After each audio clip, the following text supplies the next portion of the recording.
Good. We did it. There we go. We're what, 10 minutes in and fix the audio issues. Okay, so like a normal Beans cast where we eventually get around to the stuff that we're supposed to talk about. Yeah. So do you want to shout out the fine folks that are just directly below you over right under my big head? I'd love to. Drink my cuppa. Josh and Pat's MTG Bazaar Facebook auction page. You can just go opening your tab now. Check out the sweet auctions they've got. Actually, really worthwhile checking out Pat's most recent post. He's talking about the way that he's going to start doing the Brothers War. There's going to be all sorts of different cards there. There'll be buy it now lots put up with the different rarities. He's talking about the sketch arts and things like that. A whole bunch of information there. So 100% worth checking out if you're interested in picking up any of these sweet cards for Standard, Modern, Pioneer. I think there's a few. I haven't really looked going back that far, but there's definitely some cards I think that can reach back into the older formats. Plus, there's those new amazing looking worm coils and those kinds of things, which are definitely worth picking up. So check them out, jpmtgbazaar.com.au, and we appreciate everything that they do for us. Oh, I didn't get my beans mark. Rookie mistake. More importantly, Cracker, did you get a snack plate? I want to know what's on the snack platter. Like, I think that's the thing that people care about the most tonight. So what have we got? Can I just give mine? Go. Let's see. Well, there we go. Okay. Slice. Although when we go to that view, they can't hear you. We have... We've got some slice. Some jelly slice. I can't tip it up too much because everything's going to fall off. So tonight we've got jelly slice. We've got raspberry bullets, covered in white chocolate. Very nice. And then just these random, like, basically balls of sugar, pink balls of sugar. I don't know what they are. But whatever, hundreds of thousands or something. Yeah, sugar. Perfect. Yeah, just sugar. See, it's all good. But yeah, I wish I could get away with eating stuff like that, but then I just put on a bunch more weight. And that's the thing I don't need to do. Yes. Color themed snacks. Yeah, it's all pink tonight. Nice. Good all right. work. Well, let's get into it. Yeah, let's do it. The mechanics first. Not a lot this set actually. So we can scroll down and just go straight into prototype. Yep. So prototype, we've seen this for a little bit, and Flesh Gorger is actually a really good example. It's one of the cards I've got to talk about. But prototype is an alternate casting cost. So it says prototype. So you can either cast. So Phyrexian Flesh Gorger is a 7-mana 7/5 with Menace and Lifelink, and Ward, pay life equal to Phyrexian Flesh Gorger's power. Or it has prototype for 1 black, and it's a 3/3. So it keeps the rest of the text. It's a Menace, Lifelink, and then you have Ward of pay 3 for life. Or if you've paid it for 7, if you cast it later on in the game, then it is Ward 7 life, which seems disgusting. Yes, I mean there's another card you can pay 7 life for that you're quite a fan of, but I am a big fan. You get to draw 7 cards. Also, I mean, yeah, I've got the lifelinker, not having to try and kill this thing. Yeah. So this is like reverse kicker basically. It's like the 1 black is the normal version of the card, and then the 7 mana version is the kicker. Yeah, it's all kicker, mate. Version of the card. Yeah. Something. Yeah. But this card's, I mean, like the mechanic seems really cool, but this card also seems quite strong. Bananas. I mean, it's a mythic for a reason, right? Yeah. You're going to see this running around as a 3/3. Menace Lifelink, man. Like, that's just what a combination of abilities here. Yeah. This seems really good. But yeah, I mean, that is the way that it's going to work. So you'll have a series of keywords that remain the same regardless of how you've cast it. And then you just need to keep track of whether it's been cast as the full thing or as the prototype version. And from a flavor perspective, Chewy is going to talk about that on the podcast this week. I'm sure he'll get into some of this stuff, but it makes sense that you're playing the smaller, undeveloped version, the prototype in the name, or the full fat version. G'day, Stu. Thanks for the sub. Thanks, buddy. Yeah, very, very, very, very thematic. Is this a black card when in my library or graveyard? No, because it has no black mana pips in the top corner. It is colorless. Yeah, so my question was, so it's got here, let's have a look at this text. Yep. So as you cast it, you choose which set of characteristics. Prototype card isn't on the battlefield with its... If a prototype card isn't on the battlefield with its prototype characteristics or on the stack after being cast with those characteristics, it will have its normal set of characteristics. So that was my question. Yep. So on the stack, this is a 3 mana creature. Yeah. So it can't be because you've disdainful casted stroked. Yep. Correct. Yeah, so it's like when you're casting it with X spells, they've got the mana value of whatever you're spending the mana on. But if you flip this into Bob or something, you take 7. Yes. Yeah. So or for reanimation purposes, there's actually a number of cards that reanimate and artifacts from the graveyard with a mana value of 3 or less. You can't hit this one. Yep. Yeah, so if you've cast it using the prototype ability, it keeps those characteristics till it leaves the battlefield. The 3/3 Phyrexian Flesh Gorger is black, not colourless. Okay, so it keeps its colour identity as well. And its mana value is 3, not... Okay, right. So even when it's on the battlefield, it has the 1 black as its mana value, and it's... It does have black colour identity for Commander Chewie, that is correct. Okay. Interesting. Anything that, except for reminder text, so Extort is about the only thing that you'll see, and there's only like 2 or 3 cards with Extort that have the actual mana symbol on them that will let you play either in like mono white or mono black, even though it has both the pips. Otherwise, if they're on the card anywhere else, that puts them into that color. So yeah, it's a black card for Commander. Okay. I just assumed that when it was on the battlefield, it was a 7 mana creature, but it's no. So it is. Yeah. Until it leaves the battlefield, it stays as a 1 black creature. Okay, so that's gonna be interesting. I'm assuming we might have like in the booster packs, we might get like prototype counters or something like that to keep track of that in paper. So. We've certainly seen menace tokens and all that sort of stuff. Yeah, because that could get quite confusing when you've got a prototyped one and then a non-prototyped one. Arena will track. I mean, it's perfectly fine. There's nowhere else to play it. Where else are you going to play this? There's no other Magic. Hey, I'm playing Standard in Sydney. Well, maybe. All right, maybe. This is definitely a card. Hopefully, I'm playing the top 8 of the thing. Ooh, all right, let's go. Got to qualify first. Yeah. But yeah, all right, very cool. So, yeah, prototype pretty straightforward actually. Like once you in terms of casting it and how it plays out. I think it's pretty great. And then the prototype mechanic actually leads very well into the next mechanic, the Power Stones, because all the prototypes are artifacts, and they sure are. That's what Power Stones are good for.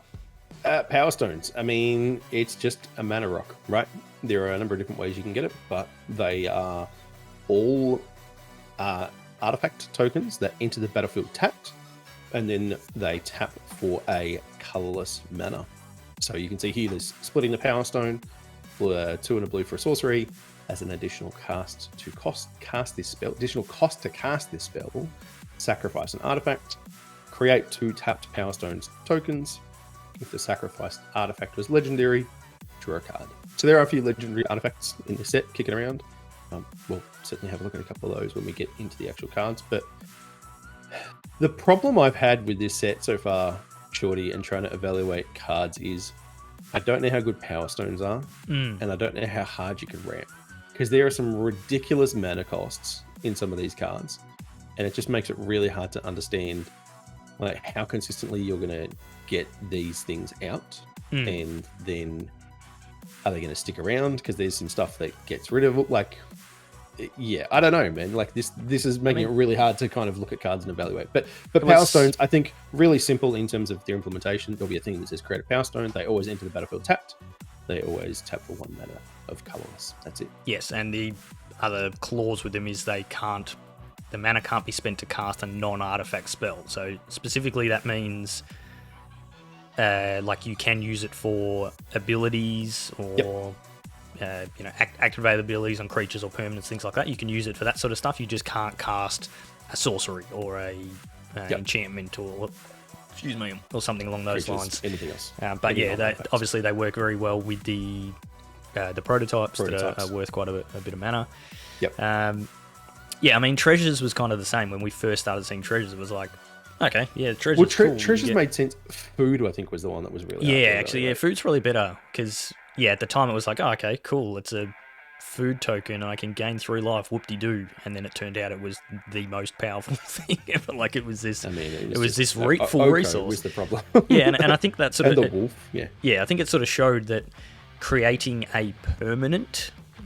and specifically an artifact permanent is actually really valuable, and you sort of see that through a few of these cards. as we get through a few of them later. Having an artifact, we've got a bunch of things that synergize off of artifacts, construct tokens and things like that in various formats, affinity, all that sort of stuff, cranial plating, whatever. A bunch of things that like having extra artifacts, and then there's a lot of things that just like having permanents that you don't mind sacrificing. Like Deadly Dispute and things like that, where it's sacrifice a creature or an artifact or whatever. Having that sort of fodder is pretty good. So I'm assuming like all the Power Stones all enter the battlefield tapped. So I'm assuming that at some point they did not enter the battlefield tapped, and R&D went nope. Well, I mean, if you didn't, then you just get to sacrifice one and make two of this. So you float a mana and add two more, and like I can see how that would get out of hand really quickly. Interestingly, unlike sort of all the other things we've talked about there, these don't go away. So clues, food, treasure tokens, gold, whatever, they all were sacrificed afterwards. So these are repeatable. Admittedly, the limitation is that you can only use them for artifact spells, but turns out there are a lot in this here artifact set. Yes. Chewy's question: Why does a new Power Stone make less mana than a worn Power Stone? I mean, it's kind of like you've driven diesel cars before. You get a brand new diesel engine, and it's like, oh yeah, this car's good, and then it takes like 50,000 Ks for it to wear in, and then it's all of a sudden it's like, oh, hang on, my car's driving way better. I reckon that's what it is. The worn Power Stone's been worn in, and it just produces more mana. That seems like a valid argument. Yep, let's go with that. Not much else to look at. Pretty straightforward. Yep, the main thing is remembering what you can and can't cast with the Power Stones. And I think more importantly, remembering that you can use them for activated abilities and things like that. Yeah, because I think a lot of people just assume, I can only use it to cast artifact spells, but that's not what it is at all. So correct. Yeah. Okay. Unearth. Seen this one before? Yep. It's back again. You get to play a creature from your graveyard. So you can see here we've got... who would like to do that, Cracker? I don't know. I don't know at all. So Ashnod's Harvester is the example here. It's 2 generic mana for a 3/1 artifact creature. It's a construct. Whenever it attacks, exile target card from a graveyard. Seems good. It has Unearth of 1 and a black. So you return it from the graveyard to the battlefield. It gains haste, and you then exile it at the beginning of the next end step, or if it would leave the battlefield. So you get the one-time effect here from kind of rebuying it. Only done as a sorcery, so you can only do it on your turn, but given the fact that you get haste, you're going to want to bring something back and swing with it. Powerful effect. You're just getting a bunch of discounted rate. There's some mill stuff in here. There's also, we're going to have a look at Mishra actually has got the ability to give everything Unearth. So I wonder whether there's like a Jund self-mill deck that we can dig into there, because I think there's some spicy things that you can get up to if you can unearth cards that don't have that ability tacked onto them normally. But this is really good. I am a big advocate of the fact that your graveyard is just a second hand. Right? And you only get to do it once, but sometimes you just, all your things die and you trade them all off, and then you unearth for a couple of big attacks, and it just makes it difficult for your opponents. So yeah, I think like something to keep in mind with Unearth is it's an activated ability. You're not casting the creature. Yep, so you're putting it into play. You can actually use Power Stones for Unearth costs. Because you're not casting. I mean, this is an artifact in this circumstance, but you can use Power Stones for unearthing. They're not all cheap like this, but yeah, you could use the Power Stone to pay for the 1 generic mana there. So that is definitely something to keep in mind. But yeah, it is not. It can be countered with things that counter activated abilities, but you are not actually casting the spell. So that's worthwhile keeping in mind. Scatter doesn't get it. Yeah. But yeah, historically there have been cards with Unearth that have like activated abilities or things like that as well. So yeah, the fact that they come in with haste, like this one, comes in with haste, you get to attack, you get to exile another card. So it's basically a 2-shot exiling something from your opponent's graveyard sort of whenever you want, effectively, which is pretty handy. But yeah, you will particularly in a set with Unearth. Yeah. Exile on your opponent's unearthed cards. Yeah, yep. Correct. But yeah, getting like whether it's got an activated ability or something like that. It's got haste, so you can use that. I played a Jeskai Ascendancy combo deck that used Fate Stitcher that had an ability which I can't remember what it was, but it had a tap ability. Tap it to untap a thing. Sounds about right. It's been a while since I played it, but yeah, you'd end up with it in your graveyard. It's like, that's fine. It's fine in my graveyard. I can just bring it back, use it for a turn. I'm going to lose it at the end of turn, but that's fine. On that turn anyway. Chewie's just pointed out in chat, Pithing Needle on your Harvester will be a gotcha moment. Yeah, 100%. So Pithing Needle shuts down activated abilities. Sure does. So, although is Pithing Needle worded activated abilities of permanence or card? I don't know. You got Scryfall there, Cracker. You can look it up. I do. Because if it's worded activated abilities of the chosen permanent, activated abilities of sorceries with the chosen name can't be activated unless they are mana abilities. So you choose a card name. Yep. And the activated ability. Yep. So it would shut it down, definitely. Correct. Yep.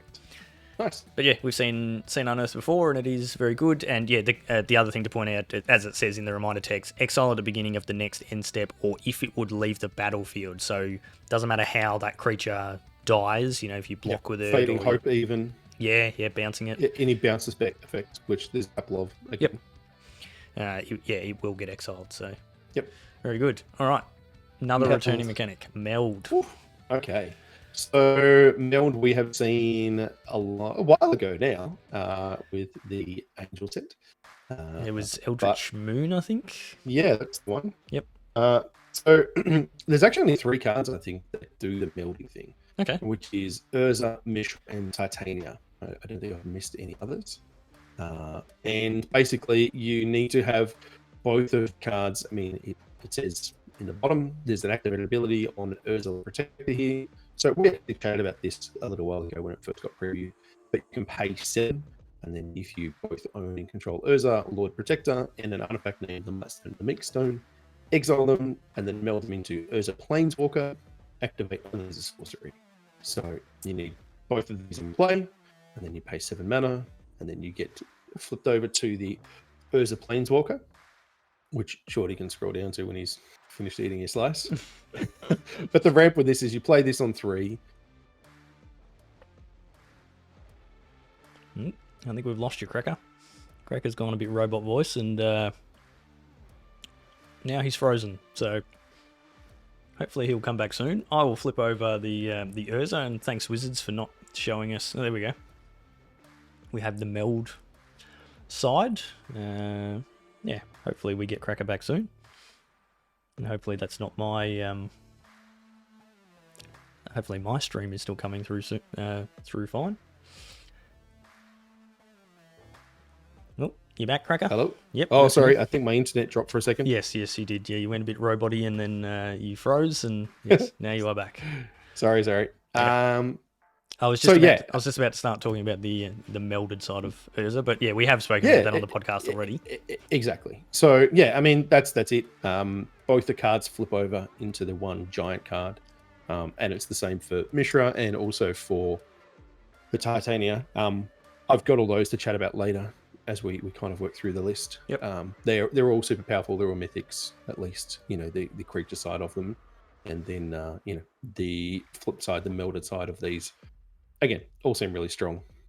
That's usually what happens with melded creatures. I think it's interesting. In the Eldritch Moon set, we saw it in commons. There was I remember there was a bunch of rats and a car or something you could make, and they gave you team menace and stuff like that. Yeah. They were good in limited. Yeah. If you could get to them.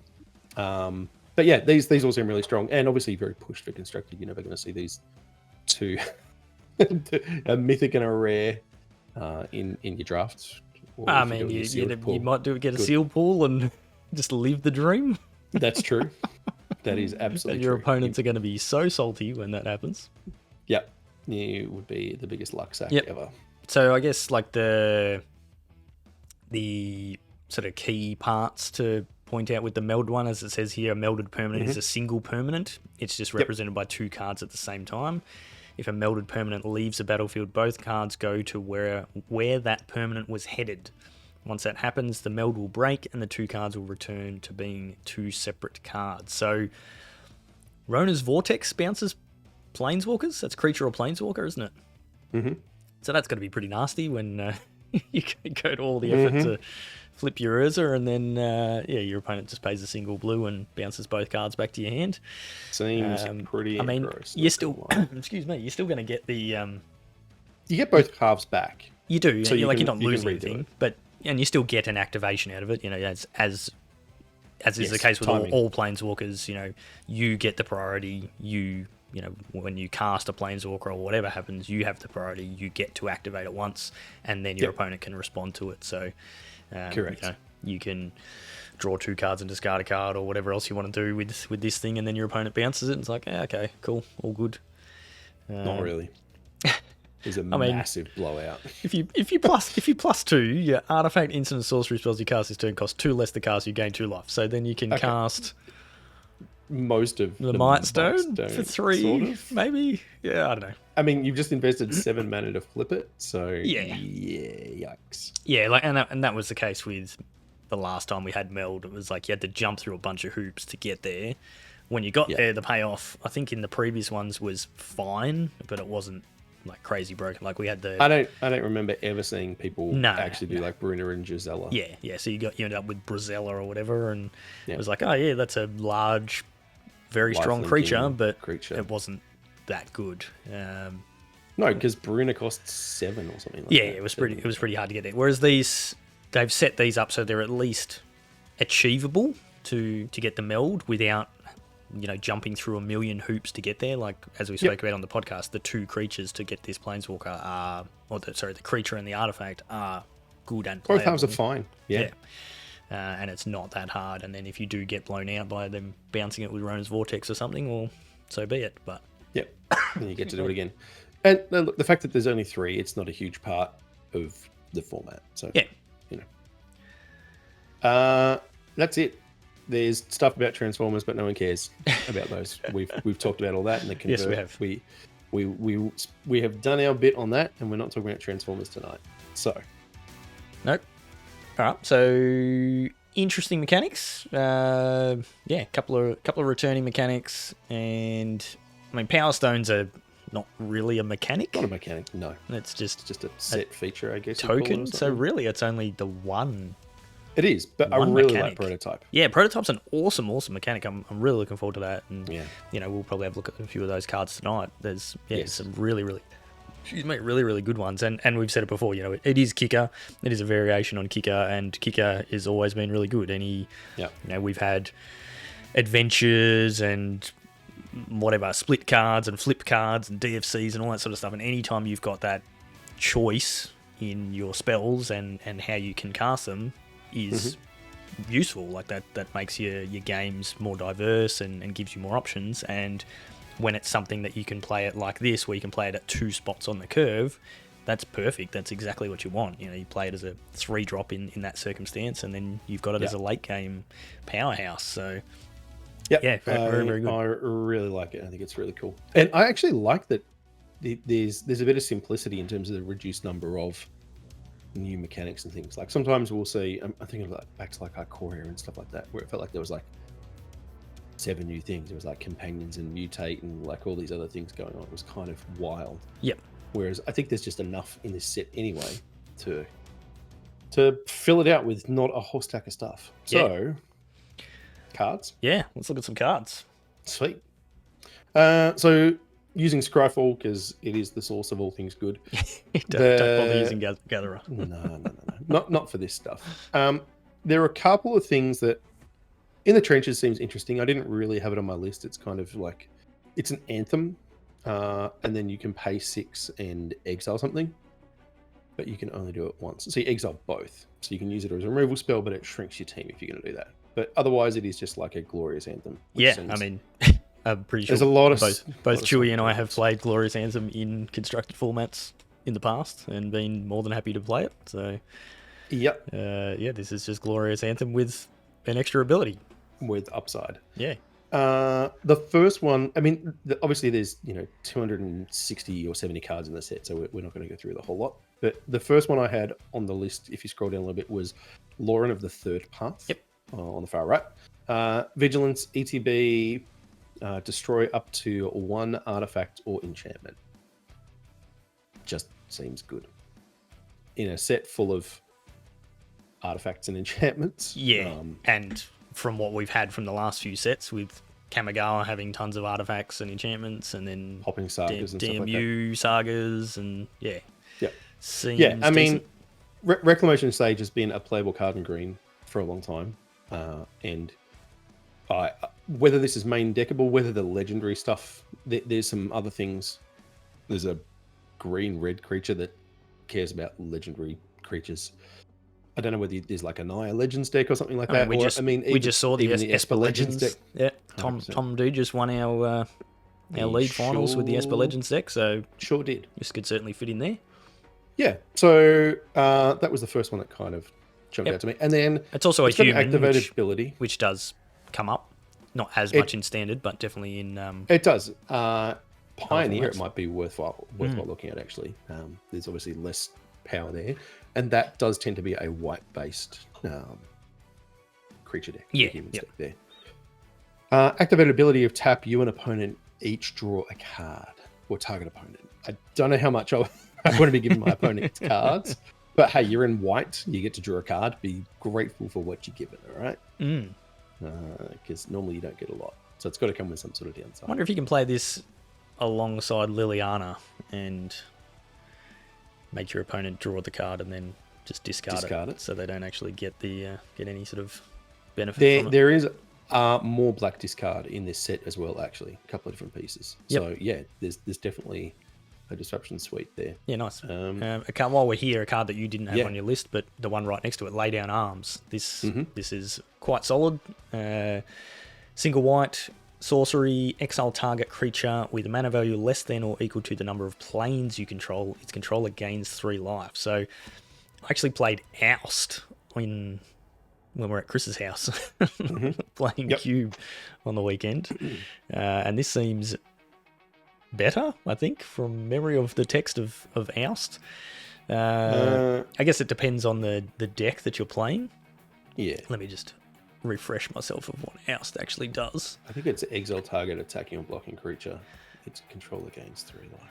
Oh, there's too many cards with Oust in their name.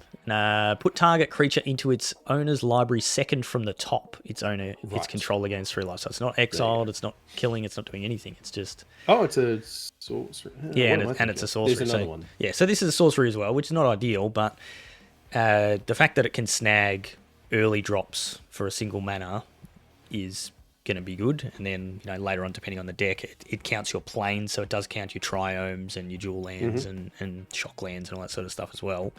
And how many times have we played Swords to Plowshares and it's like, oh yep, you gain 6 from me swordsing your creature, still totally worth it. So the fact that it's just a straight 3 life all the time is pretty good, but being sorcery speed certainly does harm it. But I wouldn't be surprised if this does see play in Pioneer, and it will probably see play in Standard. Yeah, the fact that it's exile as well is huge. Yes, as we've just seen with unearthed creatures and tenacious underdogs and things like that kicking around. Definitely, all those things. All right, so again, I haven't tried to look at everything. There's a lot of soldier sub theme going on, not super sub. It's pretty. Yes, there is, which is when you look at it. Like we do have the Soldier Lord from DMU. There's the 2 mana. We do. Soldier Lord. So yeah, interesting to see. All right, so have to talk about this one. It is Myral Shield of Argive. It is 3 and a white for a legendary human soldier. It is 3/4, and it says during your turn, your opponents can't cast spells or activate abilities of artifacts, creatures, or enchantments. And when it attacks, create X 1/1 colorless soldier artifact creature tokens, where X is the number of soldiers you control. So it doubles the number of soldiers every turn it gets to attack, which is pretty strong. I mean, also, just the first part of the text. Yeah, I hate everything about this card. Yeah, I get it. Some people love stacks. I just don't get it. And that's like a personal thing. Like, I want to win the game eventually, and stack decks feels like they just this will win the game though. So I will give it that. But the fact that it just doesn't let me do anything on their turn, I hate it. Yeah, it's only during your turn though. During your turn, your opponents can't cast spells or activate abilities. Correct. So it's not actually stopping them from doing anything on their turn. So I guess it's good against... so they can still act in my turn, but I can't act in their turn. If they've got the creature, yeah. Mm-hmm. Yeah, so I guess it's... Well, I'm never going to have this creature, Shorty. Come on, Cracker. We know you secretly love white mono playing white planes. player. Yeah, definitely. The white t-shirt's about tonight. Yeah. Very good in like control matchups because they're not countering any of your spells. That's for sure. Yeah, it is. I mean, it's the curve topper in the soldier beatdown deck, right? It is. Yeah. That final, it's Thalia into something into this to just disrupt. You know the what was the one that we saw that you get to look at their hand. We saw it played a bunch on the weekend. I've gone blank on what it's called. Peacekeeper, Anointed Peacekeeper. That's the one. Yep. Is that a soldier? I mean, I don't know if it is, but either way, it's still because the other card is Adeline, but that's not a soldier and it doesn't make soldiers. From memory, Adeline is a human knight and it makes human creatures. Peacekeeper is a human cleric. Yeah, okay. But again, it's still like a 3-mana 3/3 with vigilance, which is still really like if you're going to play aggressive, disruptive deck, then like there's your starting points. Yep. Hemsy's just pointing in chat. It doesn't affect. So you mean the channel lands, Hemsy? That is correct because it's not activated. It's activated abilities of artifacts, creatures, or enchantments, whereas the channeling is an activated ability, but it is on a land. So okay, so you can get a Django'd. Sure. A Django? Yeah, a Django castle. Isn't it a Ganjo? A Ganjo? A Django? I don't know. You're watching Django? Yes. No, I'm not watching Django. We did talk about that at work today. I said I didn't particularly enjoy that movie. Anyway, this card is strong. It is, yeah. And I wouldn't be surprised if there is either a green-white or a blue-white or something majority white-based soldier deck that's going to be kicking around in standard, and this thing's just going to be a powerhouse. So yes, absolutely. Be aware of that. All right. Anything else that you see here that you want to talk about? None of that. No. Yeah, we'll keep going. Scroll down a bit. Yep. Recommission maybe returns a thing from your graveyard with mana value 3 or less, and if it enters the battlefield this way, it enters with a +1/+1 counter on it. So yeah, not bad actually. It'll depend on what 3-drop creatures and or artifacts there are that you can kind of rebuy. I don't know that yet. Speaking of that, I've kind of gone the next step up, which is Repair and Recharge, which is 5, so 3 and 2 white, and it says return target artifact, enchantment, or planeswalker card from the graveyard to the battlefield, and create a Power Stone token. I don't know. Like 5-mana reanimation spells have typically been not good enough. Yeah. But the fact that this hits planeswalkers as well is something new, and it ramps you just for extra value. So some of these are speculatively, like, I'm obviously not trying to say these are all the best cards I'm going to see play, but like this one grabbed my attention. I was like, this is interesting. I mean, obviously it's a reanimation effect, so of course I'm interested in that kind of thing. Yeah. But the fact that it hits planeswalkers and the fact that you get mana back out of it as well, I think is worth keeping in your back pocket.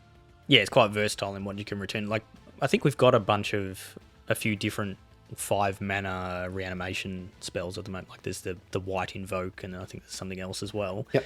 We had Elspeth Conquers Death, which it was 5 mana that returned a planeswalker, a creature or a planeswalker as well.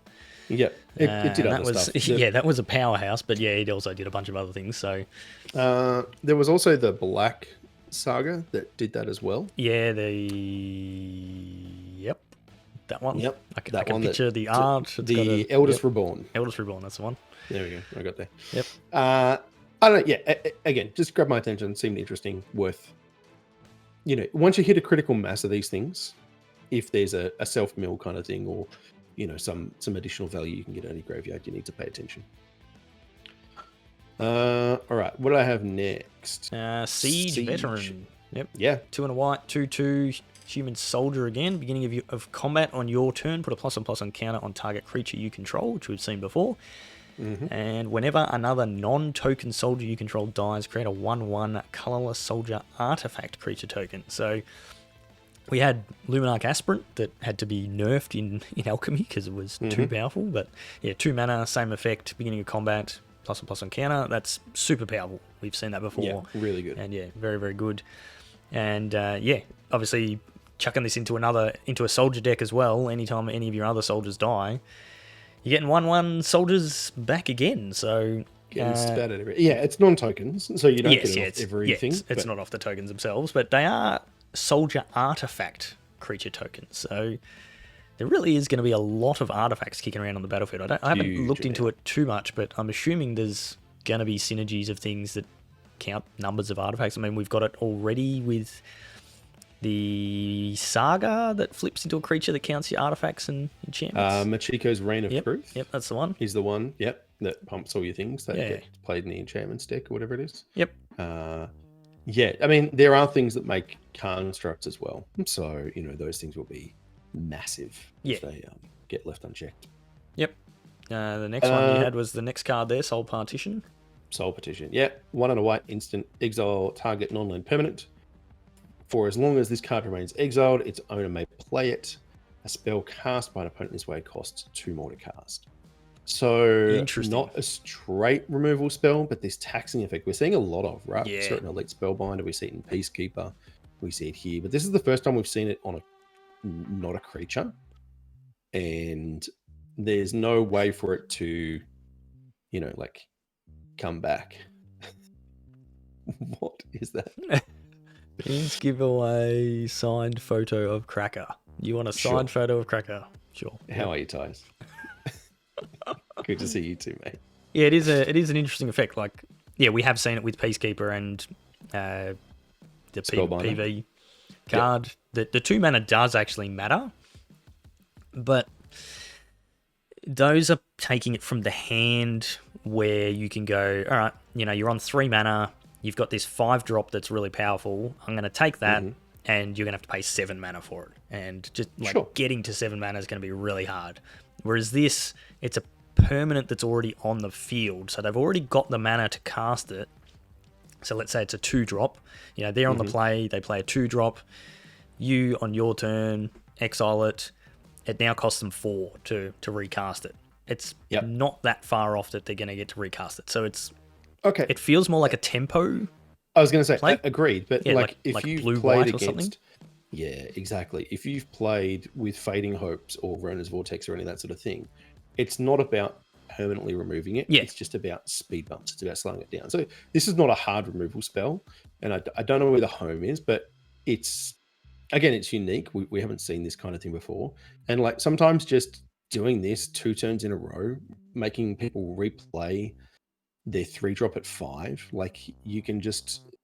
Curves are so compact now in Standard that throwing people off for a turn can just kind of nerf their whole game plan. So as long as you're applying pressure, I think that's worth keeping an eye on. Yeah, definitely. I think that was all I had. You've got Silex. Oh, I do. Urza's Silex. If you keep scrolling down, as it's in the it's that one just there. Yep. So it's it's colorless, but it's not. So 3 mana for a legendary artifact. It is mythic. And it's got activated ability. So 2 and 2 white. Tap, exile Urza's Silex. Each player chooses 6 lands they control. Destroy all other permanents. Activate only as a sorcery. When it is put into exile from the battlefield, you may pay 2. If you do, search your library for a Planeswalker card. Reveal it, put it into your hand, and shuffle. I mean, it's kind of like an O-Stone. I don't know. It does a lot. It has a lot of text on it. And I think if there's a way for you to... I mean, it's like a control... It's weird because it's not really a control card. I don't know where this fits, Shorty. I don't know, man. It's because you don't want to set yourself back on lands as a control deck, but I mean it is 6 mana Wrath, tutor a Planeswalker. Yeah, it's 9 mana because you got to invest 3. Well, you do, but like with. you can play it to just kind of keep it there. Yeah, you play it there and have it as just a threat. Yep.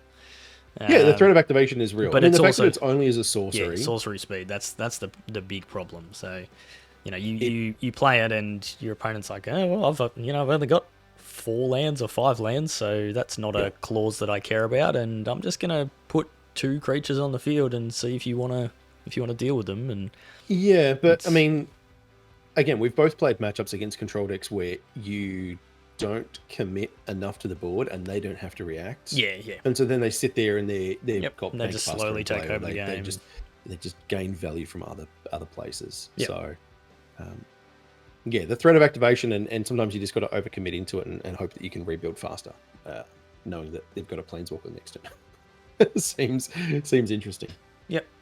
All right, so that was it for the white cards that sort of jumped out. You had Steel Seraph, which is just there. Oh, did I? Yep. Oh, yes, I did. But also, just looking at the prototypes, we sort of mentioned it before. I'm just eating a bullet. Go for it. A bit too much to chew through quickly. But yeah, if you look at these prototypes, so we've got three prototypes here. We do. 5-drop, 7-drop, 6-drop. Like the 5 mana one is only 2 mana. 2 mana, 2/2 vigilance that you can put +1/+1 on counters on itself, so you can grow itself. Yep. 7 mana, the 3 mana version's only a 1/1, but it's got double strike and it draws you a card. That's not bad. Yep. And then the Steel Seraph, which is the other one you flagged. So 6 mana for a 5/4 flying that at the beginning of combat on your turn, target creature you control gains your choice of flying, vigilance, or lifelink till end of turn. So that's pretty good. Yes. Or the 3 mana version of it, it's a 3/3 flyer that you can give vigilance or lifelink, or you can give flying to another creature or whatever. I guess you can curve, you go 2-drop, play this on 3, give you 2-drop flying or lifelink or whatever and get in with that. Then your next turn you give it vigilance or lifelink and away you go. It's just a pile of keywords that the ability to jump a creature has always been really strong, and the fact that you don't have to, like, you've seen it historically in white where you attack with a flyer and then it grants something else flying and then they both attack. The fact that this does it on the turn it comes down and, like you said, jumps another creature, you 2-drop or whatever. Beginning of combat, so you play it in your first main. I mean, exactly. So I feel like there's definitely a home there for somewhere. And if you cast it for 6, that seems really strong as well. Yeah, that's perfectly fine. All right, on to the white cards. Enough of the white cards, onto the blue cards. So we've got Curate, which is a reprint, and so we now have the Surveil text on Curate, which makes sense. It's like, we're going to keyword it, and we're going to make it Surveil 2 so it doesn't use up as much space, and then we're going to put all the reminder text on there. I mean, there's nothing else on there. Surveil 2, draw a card. It'd actually be pretty clean. Yes, if they just had that. Yeah, 100%. But, we'll get that in a few sets time. Yeah. The next one I had was Defabricate. Yep. Which is instant. We've seen Fabricate before. We have. Yep. Counter target artifact or enchantment spell. If a spell is countered this way, exile it instead of putting it in its owner's graveyard, or target activated or triggered ability. So we're talking about Unearthed. This will get rid of Unearthed cards if they're trying to cast it, or just, sort of negate, kind of, maybe. I don't know. It feels like this is one of those counter spells that you need to know about. It's like having Disdainful Stroke or something like that, where it's situational and there will be times where it is the right thing to have access to in your blue decks. Yeah, I guess it's sort of meta dependent. Exactly like I said. Both you and I have played a bunch of mono blue decks over the years, and even recently. And there's always Essence Scatter and Negate and Disdainful Stroke and Spell Pierce and whatever. You've got these 4 or 5 good counter spells, and every week and every day when you're playing, you need to be tweaking the numbers on what's good and what's not, and what's in the sideboard and what's in the main, that sort of thing. So Defabricate is going to be one of those spells where if the meta is in the right place, you're going to want at least a couple of these in your main deck because it's going to have some solid targets. So, and the fact that it exiles as well is is very good. Yeah. G'day Zero Cool. I do like the name Zero Cool. It's Hackers. You seen that movie, Cracker? Yep. Oh, a very long time ago. He's an old movie. It does not hold up. I don't imagine it does. In fact, there are not many movies that have hacking in it that hold up at all. All right. So what was the next one I had? There's a lot of really expensive Hercule's Final Meditation. There's a lot of really expensive stuff in blue. So it is 7 mana, 4 and triple blue, instant. As long as it's not your turn, this spell costs 3 more to cast. Which is about 1,000 mana.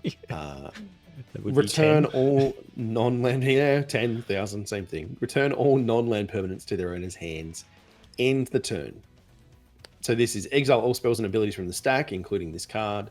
The player whose turn it is discards down to their maximum hand size, damage wears off, and the end of turn effects all end. So we've seen end the turn effects before, like Days Undoing, and that's only a sorcery, another one. Though.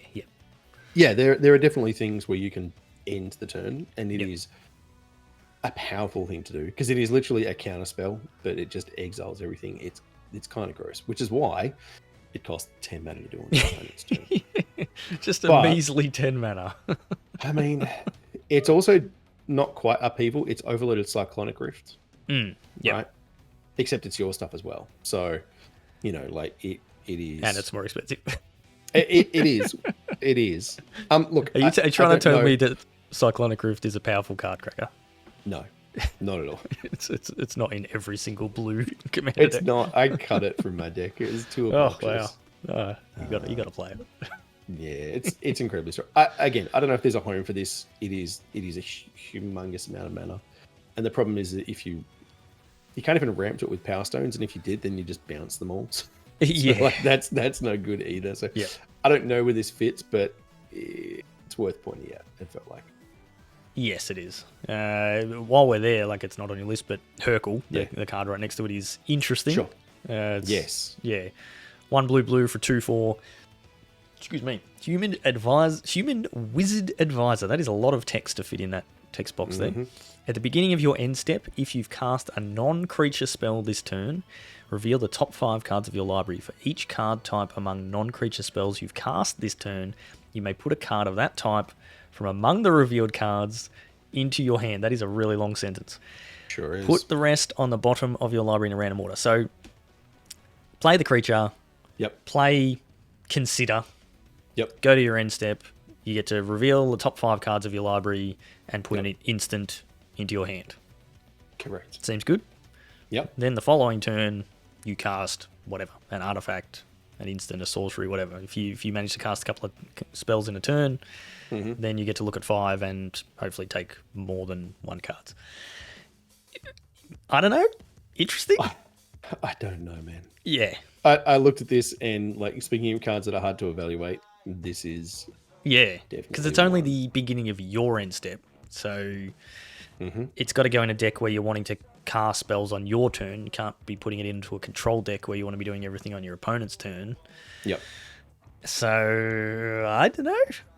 Yeah, it's just like digging 5 deep every turn is pretty powerful, but it is. But it's not like Winota. You don't get to do 5 for each. No, it's always 5, but it's 1 card per spell type. Spell type. Yes, exactly. It's very confusing. It is very odd. Yeah. I looked at it. I had the least idea of where that would go. Yep. So all right. Keeping on moving. Not good in limit. It's good in limited, but not going to be attacking. Yep. Yeah, but it's a 2/4, so you don't want to attack with that anyway. No. What else was there? So you had Teferi, which is a bit further down. You got Scatter Ray. Scatter Ray. Yep. Oh, yes. I meant to put that one on there, actually. I was looking at that last night. That one seems excellent. Yeah. So, 1 and a blue, counter target artifact or creature spell unless its controller pays 4. Yep. So, Same as what we were saying before. Yeah. Probably this is just straight main deckable. Everyone will have creature spells. Yep. and a lot of people have artifact spells. So the fact that you don't get the downside, like you and I've both sat there with negate in hand and they cast a bunch of creatures, or essence scatter and they cast a bunch of, like negatable, targets. So the fact that this kind of plays double duty is pretty great. Yeah. What are you talking about, Plunksy? Thought you had to attack with it. You talking about Hercule? No. At the beginning of your end step, to do with attacking. If you've cast a non-creature spell this return, reveal the top 5. Yep. There's no attack step. No. Might be talking about something else. Another card I just saw there as we were sort of scrolling down. Machine Over Matter. 1 blue instant. This spell costs 1 less to cast if you control an artifact creature. Return target non-land permanent to its owner's hand. So any non-land permanent. Before I read that card properly, I thought it just said if you control an artifact, but it specifically says artifact creature, so that does make it worse. It does, but like 2 mana unsummon is pretty. Actually, it's just boomerang at that point. Yeah, right? Yeah, it is. Yep. So that's interesting. Right. How dare you not know all the words on all of the new cards in a set? That's. Aren't you sitting at home following along on Scryfall while we're going through this stuff? All good. Yeah. So, all right, your favorite Planeswalker in the Magic multiverse. All of Magic's history. Yep, correct. Teferi. Let me talk about this one because I actually really like this Teferi. What? Do we need to clip that, Cracker? Yeah. You can have a clip of that one. 3 per blue for a 4 loyalty legendary Planeswalker Teferi. It says whenever you draw a card, put a loyalty counter on Teferi Temporal Pilgrim. It has a 0 ability. Good luck reading it on your phone. It has a 0, which says draw a card, which is actually then just +1. +1, yep. Yep, but they didn't want you to get 2 +1s on there, so that makes sense. It then has, hang on, I'll just scroll past it because my screen moved. -2, create a 2/2 blue spirit token creature with vigilance, and whenever you draw a card, put a +1/+1 counter on this creature. That thing is going to get huge. And then -12, target opponent chooses a permanent they control and returns it to its owner's hand. Then they shuffle each non-land permanent they control into its owner's library. Oh boy, do I want to put this in the Locust God. How many times can you minus Teferi in a turn? Yeah, correct. How many times? I mean, only once. You're only allowed to activate Planeswalkers, but yes. Where do you start with this thing? Think of Rafine. Yeah, exactly. There are just so many incidental ways of drawing cards. It doesn't have to be on your turn. That threat of the spirit token getting bigger. It's got vigilance, which is kind of weird. Instead of it having flying or can't be blocked, it's not really a blue ability. But this thing passes all the tests that you would expect from a 5-mana Planeswalker. It comes down. It protects itself. Yep. Right? That is like the litmus card test. Advantage. It has card advantage. And we'll just get out of control really, really quickly. Like if you get to untap with Teferi, it's not many turns before you get to ultimate it. And if you do, man, that is disgusting. Here, you pick up one of your things and the rest are gone. I mean, they don't lose their lands. No. So, like, if you're getting to the point where you're -12ing Teferi, you're probably well and truly winning the game because you've drawn a bunch of cards. You have. So, but whether that's all in one turn or in over multiple turns, or whatever, it is still a lot of cards that you've drawn. So you should be well in hand. I think playing it. Yeah, you've drawn 8. Yeah, playing it -2 to make the 2/2, and then just zeroing it, and just considering and whatever else to just be drawing multiple cards. It's Brainstorm. Put 3 counters on it. Sure. Put 3 counters on Teferi, 3 counters on your 2/2. Seems quite strong. Can you see why I like this one? Yeah, and exactly like MC said, like Rafine is just bonkers because I don't even know that this is necessarily like a straight control card. Like it'll definitely fit in control decks, but you can play this at the top end of. I mean, we just saw the Esper decks. They're frequently running up to 5. They've got Elspeths and other things in there. So like this seems really strong and not overly obnoxious in kind of the way that some of the Teferis have been. Like it doesn't stop you playing on your turn. It doesn't stop you casting. It doesn't stop you playing Magic. Doesn't stop exactly, you know, unless they get to 12, and at which point, well, you should have killed him anyway. So, yeah, seems good. Right. What else have I got? You got Urza's commands. I'll read this one. Please do. 2 blue, instant, choose 2, as is the case with all the commands. Creatures you don't control get -2/-0 until end turn. Create a tapped Power Stone token. Create a tapped 0/0 colorless construct artifact creature token. With this creature gets +1/+1 for each artifact you control, so a construct. Yep. And scry 1, then draw a card. So, as we were saying before, with and how have I forgotten the name of the mechanic already? Prototype. That's the one. Prototype mechanic. Like anytime you have options and choices built into your cards, it's good for you and good for Magic. So, yeah, commands are always they're not always a hit. We've seen plenty of commands through the years that have not done much. Yep. But we've also seen some commands through the years that have just been crazy powerful. So yeah, I don't know where this one fits in. Like I imagine you're probably going to play this in an artifacty type deck, and you're probably going to create a construct and scry 1 and draw a card a fair bit. I guess the creatures you don't control get -2/-0, keeps you alive in some circumstances. Ramping from the Power Stone. It's instant speed, so you can play it at any end of your opponent's turn and then untap and you've got the Power Stone. So, interesting card. Sweet art average effects. Yeah, these things are always hard to evaluate. Kimsey, like anything with this much versatility feels like it'll see play at some point. Is it going to be a 4 of? I don't think so. Is it going to, be a couple of copies, across the 75? Probably. Yeah, I mean, if we see a Soldiers deck being, a go wide tokens deck that's aggressive, being able to give them -2/-0 and keep yourself alive for a turn is quite nice. Yep, for sure. We'll see. All right. Arcane Proxy was your next one. Yeah. So speaking of prototypes, I really like the look of this one. It's a mythic. I mean, the art looks sweet. It looks amazing, right? So it's 7 mana for its main thing, and it is a 4/3. It says, when Arcane Proxy enters the battlefield, if you cast it, exile target instant or sorcery card with mana value less than or equal to Arcane Proxy's power from your graveyard. Copy that card. You may cast the copy without paying its mana cost. It has a prototype of 2 blue. So you can either cast... One blue. Oh, sorry, 1 blue. Yep. Sorry. And it's a 2/1. Yep. Yes. So for 3 mana, you get to cast this and then get to cast a 2-drop. You get to cast a lightning strike. Yes. Or, consider, any of those kind of blue things. Now, it just needs flash. That's yes.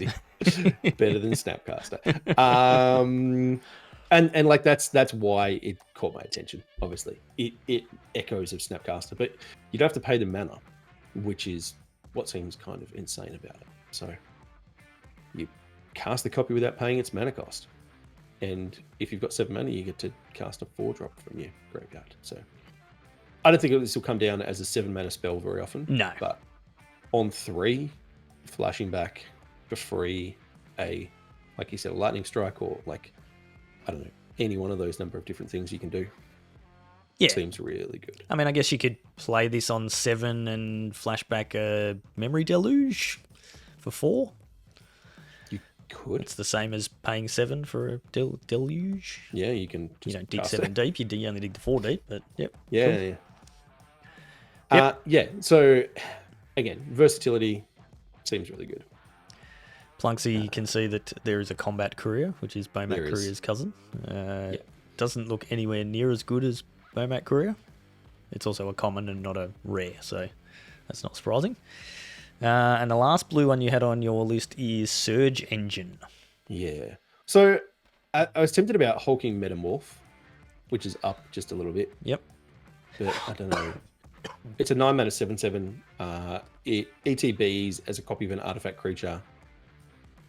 Artifact or creature you control, though, is the problem. So it's not quite like Phyrexian Metamorph, which we've seen in the past, where it is as a copy of whatever, or it comes in as a prototype for 2 and 2 blue as a 3/3, and then it gets all its abilities and things. But the problem with that is you've got to have something in play already, and that feels much more risky. So maybe.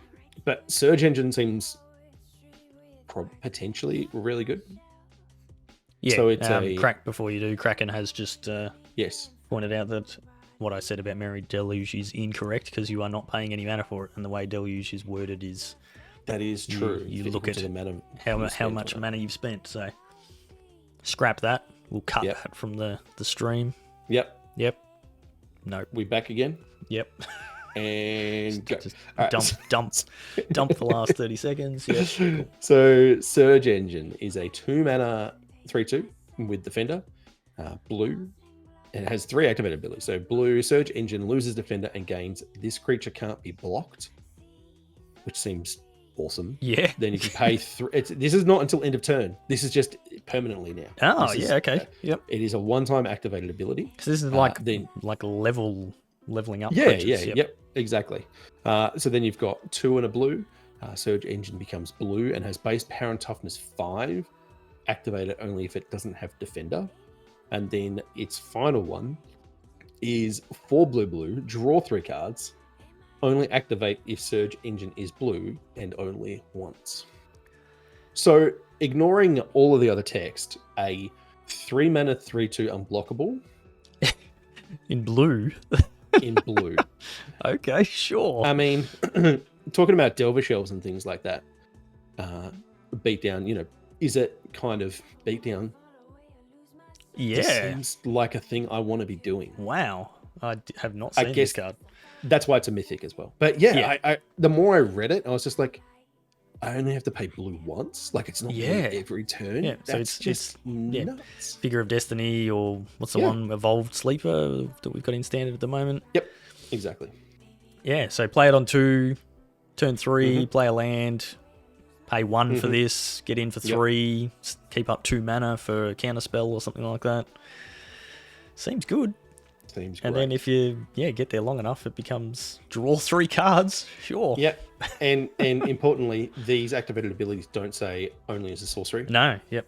So you can hold up interaction. You do whatever you need to in your opponent's end step. It's just the way blue likes to do it. Very good. Yeah.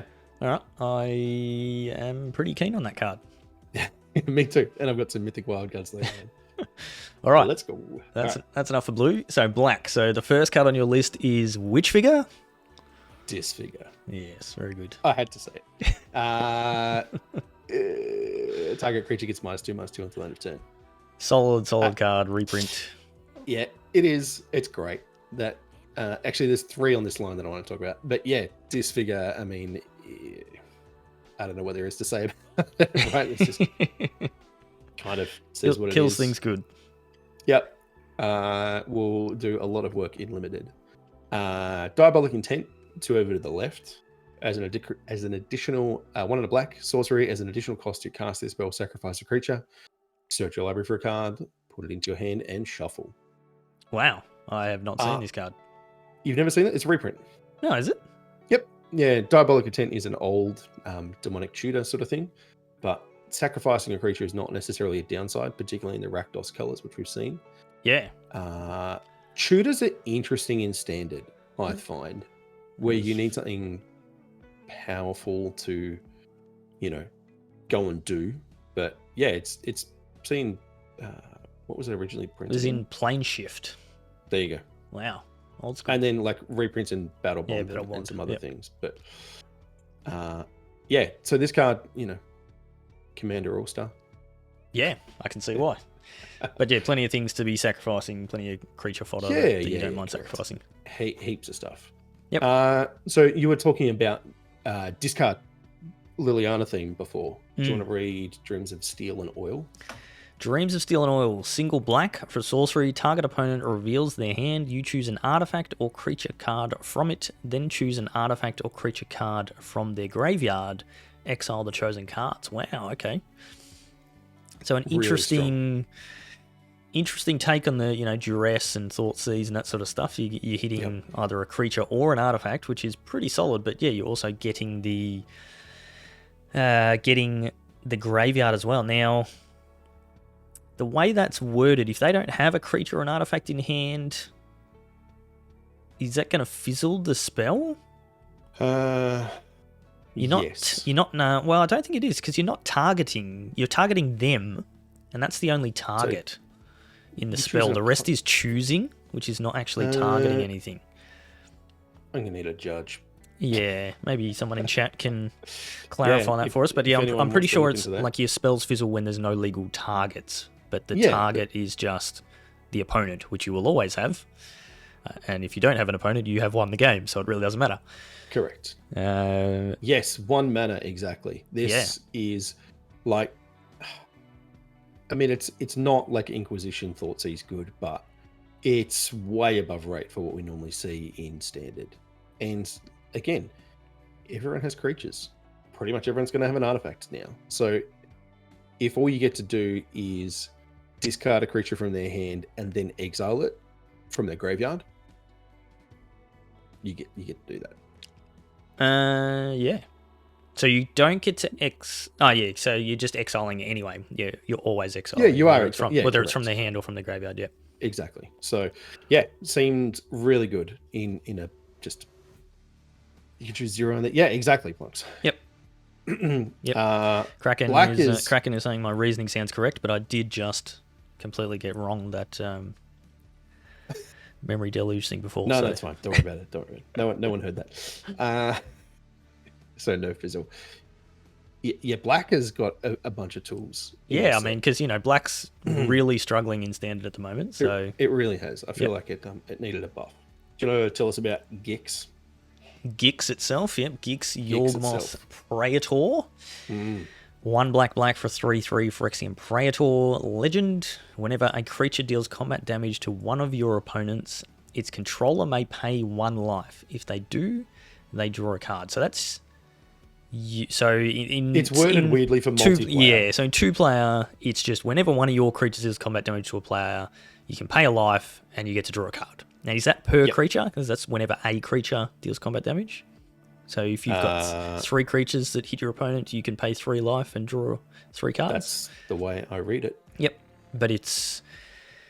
in Commander, that's going to be weird whenever a creature deals combat damage to one of your opponents. So if you and I are playing against Chewy, and I've got Gix, and you attack Chewy, and your creature deals damage to Chewy, you can pay a life and you draw a card. Correct. Even though it's my creature that's giving that ability. Yep, that sounds all right. Exactly. Okay. 4 triple black, discard X cards, exile the top X cards of target opponent's library. You may play land cards and cast spells from among cards exiled this way without paying their mana costs. Wow, okay. So, interesting. I mean, its second ability is kind of whatever. Like, it's very expensive, and you've got to, like, you might have, okay, I'm going to pay 7 mana, I've got 3 cards in hand, I'm going to discard my 3 cards and look at the top 3 cards of your library, and you're going to get 2 lands and something garbage. Yeah. Probably not the best. Yeah, correct. Kraken, no, the way that it reads is really weird, but it says, so whenever a creature deals combat damage to one of your opponents, its controller may pay a life. So it is only in a straight 1v1 game, it is my creatures dealing damage to Shorty. He is my opponent. I am the controller of those creatures, so I pay the life and I draw a card. Yeah. Yeah, it is worded very weirdly. It's worded specifically like this for Commander. For Commander, yep. Yeah. So anyway, well, again, interesting. 3 mana 3/3 with a built-in draw engine. Seems good. Yeah. No, I did. I read it 2 or 3 times before I kind of clued on. I knew that there was something there. I just had to get it straight. Again, like you play underdog on 2, you cast this on 3, you attack, you get in, you draw a card. Like it's just strong, very strong. Yep. Definitely what Black needs. More super powerful 3-drops. Yep. What I have next? Gix's Command. Yep. Do you want to read that one or do you want me to? No, I'll read it. 3 black. This one's a sorcery, not an instant. Choose 2, as we had with the other commands. Put 2 +1/+1 counters on up to 1. 2 +1/+1 counters on up to 1 creature. It gains lifelink until end of turn. Okay. Means you can't put like one counter on one creature and I know, another counter on another creature. Why is it on up to 1? Why would you choose that ability? Maybe And if not you put the didn't. counters on it. Yeah, maybe. I don't know. Maybe man. if you didn't have any other targets. Anyway, we'll read the rest of them. Destroy each creature with power 2 or less. Return up to 2 creature cards from your graveyard to your hand. Each opponent sacrifices a creature with the highest power among creatures they control. I don't know. So raise dead 2 creatures. Double raise dead. Edict's the most powerful thing. Yep. Wipe the board of small creatures. It's power 2 or less. It's not mana value 2 or less. So it doesn't take out tokens if they're... Yeah, that makes sense, Hemsy. Constructs and things. You grow your thing so it won't die to the sweeper side. Because, as you know, with commands, the order they happen is in the order they enter the card. Yeah, exactly. So they resolve in that order from top down. Again, strange. Commands are really hard to pick whether they're going to be good enough because it's just a lot of flexibility. 5 is a lot. 5 is a lot. 5 at sorcery speed, is a lot. Yeah, I mean, this at instant speed would be broken. Like just double raise dead, sweep the board sort of thing. But yeah, anyway. Again, cards worth knowing about. Go for the throat. Classic. 1 and a black, destroy target non-artifact creature. We've got Infernal Grasp. That's probably the one that sees the most play at the moment. Yep. Are you playing this over Infernal Grasp? I think there's going to be a lot of artifact creatures kicking around. You're playing mix, I think. And the last time they did this was in one of the Mirrodin sets, I think, for memory. Mirrodin Besieged, it was printed in. Which, was the last. Yeah. Yep. Makes sense. Is an artifact set. Just strong. Good removal spell. Yeah, it's to have access to. The next one I had was Gruesome Misery's Shadow. Yeah? Yeah, Gruesome Realization, which is the next card there. Do I? Yep. Oh, I do, yes. 1 black, sorcery, choose 1. You draw 2 cards, you lose 2 life. And creatures your opponents control get -1/-1 till end of turn. Draw 2 cards, lose 2 life for 3 mana. We've seen that before. Yep. And I guess we're just tacking onto that a bit of versatility. Yeah. So I don't know whether it depends on like how real this soldier token deck is, right? And having a 3 mana sweeper in black to clean it up if you need to seems like a thing that could be really good. Otherwise, draw 2, lose 2 is not the worst thing. Yep. Misery's Shadow was the next one I think I had. 1 and a black for a 2/2. It's a creature shade. If a creature an opponent controls would die, exile it instead. Ugh. Yep. And then colorless, generic. Misery's Shadow gets +1/+1 until end of turn. What is that coming out of its chest? I mean, it's Misery? I don't know. It's weird art. It's like, is it a hand doing like a weird gesture? Like, hey! I don't know what that is. It's very strange. Yeah, I don't know. It's definitely weird art. It's definitely a really strong card. Just what black needed. Yes, more. Yeah, I mean, just pair it with Tenacious Underdog as your 2-drops and yeah. Yeah, the exiling clause, again, like, we keep talking about it. Exiling things out of the graveyards at the moment. There's a lot of recursion. Yep. It just seems huge. So yeah, and the 1 generic pump is very strong. Not tying it to black is pretty powerful. Have you heard of Power Stones? I have heard of those. So did you know that's a really good use for them? Yep, absolutely. And it's not once per turn. It's not sorcery speeds. Nope. Yeah, you can do a lot with that. I think that was all I had for black. Interestingly, this card does not have shadow, despite being it doesn't. A shadow. Well, in the name, and it's called a shade. Yeah. Okay. Oh. All right. So, I think we're down to the. Oh, you can have to give me 1 second, Shorty. Oh, what is? We lost Cracker. So we had Flesh Gorger. Is that that was the preview card we looked at before, I think. Yeah, Phyrexian Flesh Gorger. So that's one we've already spoken about, so we don't need to talk about that one again. Transmogrant's Crown. Is Cracker frozen? What are we... he's still there. We've just lost his audio. I don't know if you can hear me or not, Cracker. Okay, I'm back. Oh, sorry. You're back? Okay, cool. Yep. Apologies, my audio bugged out for a second. Yep, so we've got Transmogrant's Crown we're up to. Yes. So, I don't know if this one's good. We obviously talked about the Flesh Gorger. I'm sure you said that before. Yep. The Transmogrant's Crown. A creature gets... So, equipment's usually bad in Standard, but the fact that this equips for black, and it says equipped creature gets... So, it's 2 mana, equipped creature gets +2/+. So, whenever equipped creature dies, draw a card, and its equip cost is 2 or black. So, it's basically just like black draw a card. It's like Skull Clamp at home. Yeah. Yeah. Nowhere near as good. You right there, Cracker? You still having issues? Yep, no, can't hear you anymore, Cracker. Yeah, I know. No, there we go. You're back. Yep. All right. Yep. Yeah, sorry. So I missed what you were saying. Yeah, I don't know whether this is good enough. There's actually a white soldier version as well, which we didn't talk about, but it's the same thing where you can equip it for white. It gives a soldier, if it's attaching to a soldier, equip it to a soldier. So okay.